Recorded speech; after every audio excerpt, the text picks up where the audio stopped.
په تخپل زیات تکلیف د چی سوالې شو د ملا دردو د وږو څه د بوجه د سر د بوجه څه د پښو ټیک څه ته چې خپل علاج وکړي بیا د هغه بعد تر نن تاریخه پورې ستا هغه تکلیف بالکل ختم شو که یو څه سته یا هغه تکلیف بالکل ختم شو. الحمدلله. او ما په تیر کال دغه شپو کې یو واره د علاج کړی دی په یوه پرچي باندې ما د علاج وکړي. اوله پرچي کې الله تعالی ودته دومره شفا ورکړه چې دی وایي پرې یو کال الحمدلله زه تر نن ورځې پورې الحمدلله داسې جوړ یم چې بالا جوړېږي نه.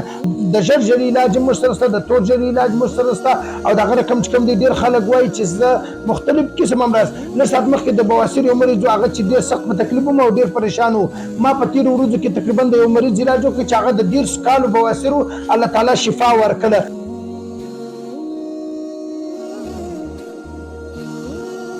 السلام علیکم ورحمت الله وبرکاتہ. زه ور بیا تاسو په خدمت کې حاضر شوم ډاکټر حکیم مولانا محب الله منیب. امید لرم چې تاسو به ټول جوړ روغ او خوشاله به الله تعالی دې تاسو ټول خوشاله او آباد ولري. نن بیا زما سره یو ډیر خاص شخصیت چې هغه موجود دی. موږ یو څه خاص موضوع باندې خبره کوو. ستانوم چې دی رحمت الله ستانوم دی. ته د کوم ځای سره علي؟ د بشور سترالی. او دغه د ته چې راوستل دي د ته د علاج لپاره راوستل دي. او د داسې چې مسله د ما چې د وخت د نرم د جړی مسله دا و تقریبا ټیکسلو. او تا خپل علاج د لیکړی دي چې څو وخت مخکې خپل علاج وکړي؟ تقریبا کال مخکې تقریبا خپل علاج وکړي. او په خپل زیات تکلیف د چی سوالې د پښو د ملا دردو د وږو څه د بوجه د سر د بوجه څه د پښو څه ته چې خپل علاج وکړي بیا د هغه بعد تر نن تاریخه پورې ستا هغه تکلیف بالکل ختم شو که یو څه سته یا هغه تکلیف بالکل ختم. الحمدلله د الله تعالی ډیر شکر دی. الحمدلله د الله تعالی ډیر فضل او کرم دی. د الله تعالی پر موږ ګرد باندې ډیر احسانات دي. ډیر مریضان چې کوم دي هغه ډیر مریضان داسې سته. زه دا دعوی نه کوم، زه دا وعدې نه کوم. اکثره زه مریضان ته وایم چې موږ علاج کوو. د علاج چې دی هغه یو ذریعه او سبب دی. شفا چې کوم دغه به موږ د خپل ښایسته رب څخه غواړو. لکه څنګه چې زموږ سره نن د امیر صاحب موجود دی. دی وایي چې ما په تیر یو کال د مخه ما په تا باندې علاج کړی. زما تکلیف چې شو د بدن دردونه، د جوړو دردونه، د هغه رقم چې کوم دي د پټو کمزوري او د هغه رقم د کوتبه کمزوري چې قوت مدافعت کمزوري او سر بوج مختلف قسم امراض سده پریشانو په تکلیف ولو. او ما په تیر کال دغه شپو کې یو واره د علاج کړی دی. په یو پرچی باندې ما د علاج وکړي. اوله پرچی کې الله تعالی ودته دومره شفا ورکړه چې دی وایي پرې یو کال الحمدلله زه تر نن ورځې پورې الحمدلله داسې جوړ یم چې بالا جوړېږي نه. او اوس ما د داسې پوښتنه وکړله چې دغه بچی ته علاج راوستلی دي. نو دی وایي چې ما دا بچی چې هغه علاج راوستلی دي.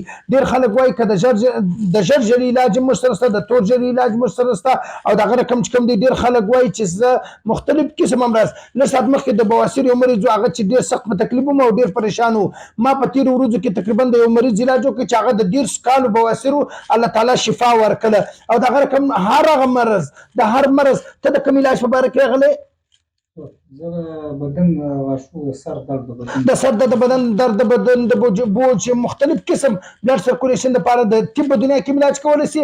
او دغه رقم د حجامې په دنیا کې علاج کولی شي. ته د چی علاج په باره کې راغلی؟ د سترګو په باره کې که ستونی خوږېږي، که د سترګو مسله که د نزلي او د زکام مسله چې هر هغه مسله د الله تعالی په فضل او کرم مهرباني سره د مریضانو علاج ما کړی دی. الله تعالی شفا ورکړې ده. او بله خبره دا ده ډېر مریضان چې کوم دي هغه ماته دا خبره کوي وایي چې بس ماته دومره ورکړه چې په فرق کې پوه شم. عجبه الټه خبره ده. ته لږ غور ورباندې وکړي. وایي چې لږ دغه ماته راکړه که په مې فرق وشو بیا چې دی بیا راځم، که مې فرق نه وشو نو بیا څه کوم چې نور علاج کوم. دا بیان غلط دی. وایه وره ای د الله ولی که د فرق وصلو نو بیا خو مه راځه، بیا کور کښېنه. نو بیا څه کوي چې ماله راځي چې که د فرق نه وصلو بیا راسه علاج وکړه، بیا علاج وکړه. کم چې کم یو 3 پرچې پر علاج وکړه. ما په تېرو وختو کې د یو کس علاج کړی د ځانه سره عزم کړی چې زه 2 پرچې علاج په ده باندې کوم. تقریبا 15 پرچې علاج یې وکړي ول زما ذره نه دي ذره فایده ملا نه کېدله. او بیا د هغه رقم چې کله ما په تا باندې 6 پرچې علاج وکړي الله تعالی و ما ته دومره شفا راکړه چې بالا جوړېدي. نو زما هغه مرض تکلیف چې کوم دی هغه ټوټل داخل ختم شو د یوریک اسید یو مریض دی په جان محمد روډ کې موجود دی ما علاج وکړ د 19 کال سه د یوریک اسید مسله ولا الله تعالی شفا ورکړه د 19 کال سه د یوریک اسید مسله او ما بدن دردونه کې زما اډونه چې کوم دی هغه درد کې د یوریک اسید لپاره موږ یو خاص کوشته جوړ کړی ده او دا رقم چې کوم دی جوړو دردونه د پټو دردونه د لپاره مش خاص ماجون جوړ کړی دي او دا رقم د معدې مسله سو د سر بوج مسله سو ډیر خلک چې کوم دی هغه د سر د بوج سره ډیر زیات په تکلیف پریشان سرګرداني په ټینشن کې هر هغه ستا مرزي د الله تعالی په فضل او کرم سره زی علاج کوم شفا چې کوم دغه به موږ د خپل شسره به سوالو ډیر خلک وایي زه به د علاج وکم کوم فرق وصولو بس بیا راځم کوم فرق نه وصو بیا نه راځم چې فرق دی وصولو بیا خو ته جوړ شو بیا کور شنه بیا چې راځي کدي فرق نه وصول بیا دوه درې ور خپل علاج کوم دغه لږ جاري وساتل یو دوه درې پرچی علاج دي کوم دی هغه پر لپسې وکړه ان شاء الله تعالی به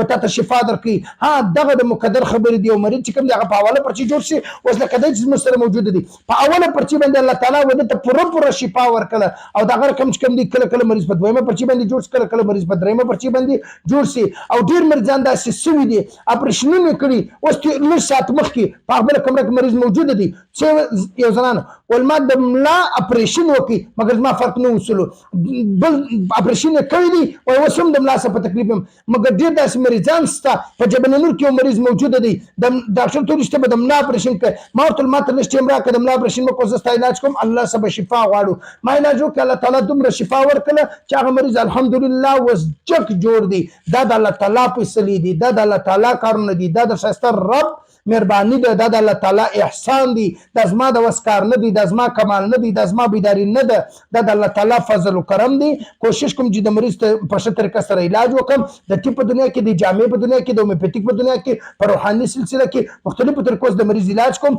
شفا چې کوم دغه به موږ د خپل شایسته رب سغواړو الله تعالی دې ټول مریضان ته شفا کامله عاجله مستمره ورسوي